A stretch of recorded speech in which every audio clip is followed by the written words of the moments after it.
Fala pessoal, tudo bem? Bom, dando continuidade aqui à apresentação do nosso código, depois de alguns estudos, né, eu resolvi dividir os dados da seguinte forma aqui para os senhores. Então, definimos aqui uma variável chamada de numTrain, que ela vai corresponder a 90% daquele nosso vetor numData, né, que ele tem um comprimento lá de 1495. Então a gente vai estar utilizando 90% desses dados para treinamento e o teste vai ser justamente o restante. Vai ser o total que eu tenho menos o que eu defini aqui como treinamento. Tá? Eu coloquei aqui como 5%, mas na verdade, né, uma vez que eu defini aqui como 90%, eu tenho 10% das minhas amostras aí para nosso teste de generalização de fato, né? São números que eu não vou apresentar para a rede neural. Os pesos, os parâmetros serão equilibrados e definidos com base nos dados de treinamento e depois, para avaliar aí o quão bem se sai nosso algoritmo, nós faremos esse teste, tá bom? Então vamos lá. Mais duas variáveis aqui são definidas, né?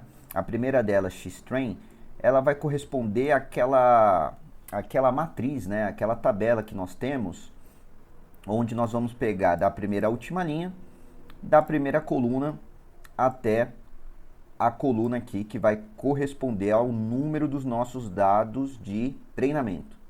A mesma coisa para y, né? Eu vou pegar da primeira à última linha de y, que foi definido lá na nossa, aqui na verdade, né? Lá na nossa aula anterior. Para quem não viu o vídeo 2, tá? Esse código, ele começa a ser explicado lá no vídeo 2, tá bom? Então, nós vamos pegar o total que nós temos, né? E vamos pegar aqui, vamos separar uma amostra de treinamento aqui para o nosso algoritmo, que vai corresponder aqui à primeira à última linha de y, da primeira até a coluna de número numTrain. numTrain que está aqui, ó, definido como 90% do total dos nossos dados. E o bacana aqui do MATLAB é que nós sempre conseguimos verificar aqui, né, as variáveis que nós temos rodando no nosso código. Por exemplo, se tiver alguma dúvida aqui do que se trata xtrain e ytrain, como eu posso executar esse código por sessões, eu posso vir aqui, ó, e aqui eu sei, por exemplo, o que é o meu x, é um vetor aqui, né, é um tensor de 10 linhas, 1495 colunas, uma matriz, na verdade, né, uma tabela aqui que eu criei com os meus dados, e o meu xtrain está aqui, ó, 90% desses dados, né, o que corresponde a 10 linhas por 1345 colunas. Então, isso aqui é o meu total, isso daqui é o meu treinamento, tá bom? O y também é o meu total, e o ytrain é a saída, que é a rede que o algoritmo deve apresentar para a entrada xtrain, né? Um algoritmo perfeito, com 0% de erro, ele deve receber como entrada esses valores aqui e ter como saída esses valores aqui. Então, a partir do momento que a nossa rede neural artificial tem os parâmetros de entrada e saída, os pesos, os bias, os parâmetros serão equilibrados de forma a atender, né, a previsão que nós esperamos com esse conjunto de dados. Isso durante o seu treinamento. E aí, posteriormente, nós vamos avaliar qual vai ser o desempenho aí, né, na fase de teste de generalização. Então, como nós vamos definir aqui os nossos dados de teste? Nossos dados de treinamento já foram definidos. Eu expliquei aqui em cima para os senhores. Agora, como nós vamos definir os nossos dados de teste?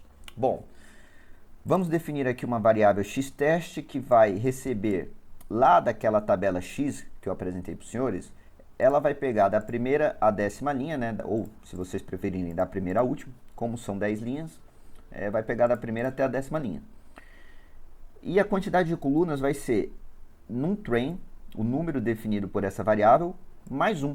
Então, ela pega a próxima coluna e vai até o final, né? Por isso, o end aqui depois dos dois pontos. A mesma coisa para o ytest. Também lá daquele vetor linha que nós temos, né? nós temos lá uma linha por 1495 colunas, vai pegar da primeira à última, ou seja, a única linha que nós temos, também aqui de num train mais um até o final. Está definido aqui os nossos dados, eu vou executar essa sessão. E aí nós vamos aqui agora configurar a nossa rede neural. Bom, uma das vantagens das linguagens de alto nível é justamente isso, né?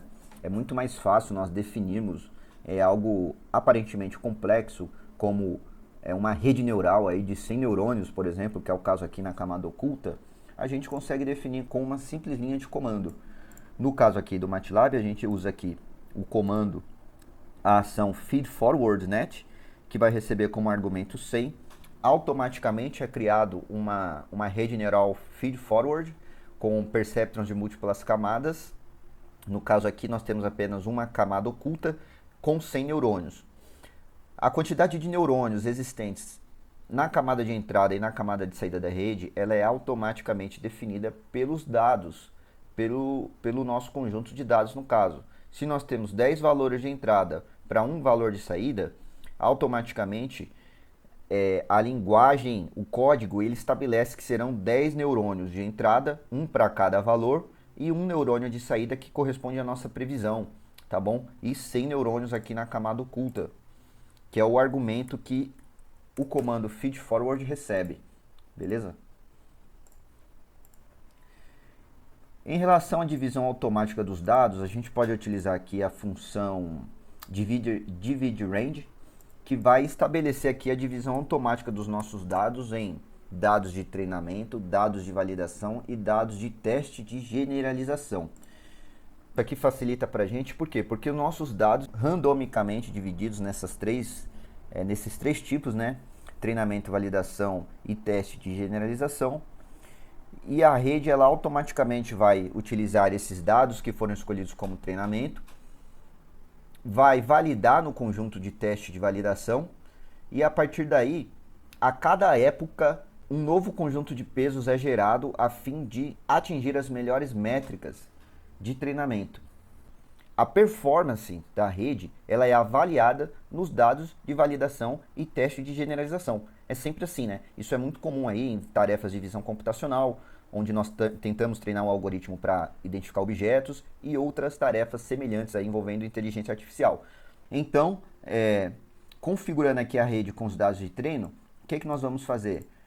Utilizar mais uma vez aqui, né, essa variável net, dessa vez com a função configure, que vai receber net, que nós criamos anteriormente, xtrain e ytrain.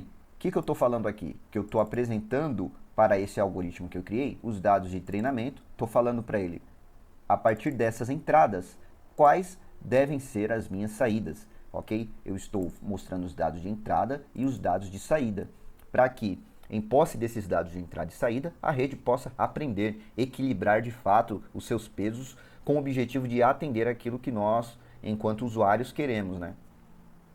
Bom, configurada a nossa rede neural, a gente precisa definir uma função de treinamento, que é justamente o algoritmo que será utilizado para encontrar o mínimo local da função erro que foi estabelecida em virtude desse treinamento. Nesse caso aqui, esse train-LM, ele faz referência aqui ao algoritmo Liebenberg-Marquardt, que utiliza justamente aí em conjunto o método de gradiente descendente e de Gauss-Newton, né, a fim de se encontrar o mínimo local, né, da nossa função erro, criada aí em busca dos melhores pesos, né, que minimizem o erro durante o nosso treinamento.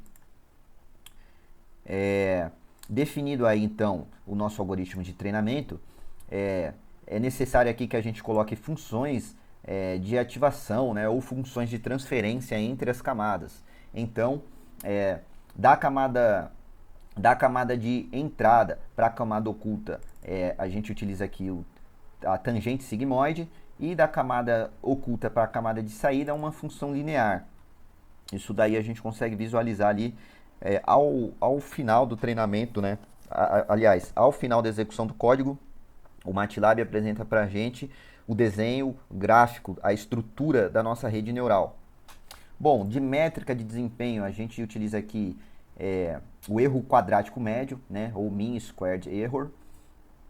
E aqui alguns parâmetros de treinamento, né? Dentre eles a quantidade de épocas, o tempo de treinamento em segundos, a nossa função de treinamento, learning rate, ok? O erro mínimo que nós estamos buscando e o erro máximo, que se atingido, obviamente vai representar uma falha para a gente, né? A gente quer o erro mínimo, a gente quer que a nossa rede seja treinada até que nós tenhamos um erro de 10 a menos 20. Estamos sendo bem criteriosos aqui e vamos ver se esse padrão se a nossa rede consegue atingir esse padrão e ser tão precisa ao ponto de apresentar um erro aqui de 10 a menos 20, né? Para o treinamento da rede, a gente utiliza aqui o comando train, que vai receber aqui net, xtrain e ytrain. E aqui com as variáveis net e tr, onde em tr ela vai receber aí os resultados oriundos desse treinamento. Ok, pessoal. Então, uma vez que nós chegamos até aqui, como que nós vamos avaliar o treinamento desse algoritmo depois que o treinamento foi finalizado? Nós vamos fazer as predições alimentando o nosso modelo net com x-test. E x-test, não sei se os senhores lembram lá, ó, x-test é justamente o que resta, né? Os meus 10% restantes do meu conjunto dos meus dados, né? Então eu utilizei 90% para treinamento e os 10% finais, as 10 colunas finais da minha tabela X, ela é utilizada para alimentar o meu modelo e aí de fato eu vou verificar, né? Vou apresentar aqui para os senhores o desempenho desse algoritmo. Então eu vou pegar o meu modelo net, alimentar com x-test e isso daí vai ser a minha saída. Então esse y-test-pred aqui vai ser justamente as previsões que a minha rede vai apresentar diante desses dados de entrada aqui utilizados. Os comandos aqui, em seguida, foram criados apenas para a plotagem desses valores em um gráfico, tá bom? Eu não vou me deter aqui muito nesses comandos e vamos agora realizar o treinamento da nossa rede neural e verificar o desempenho dela, né? Vou executar aqui o código.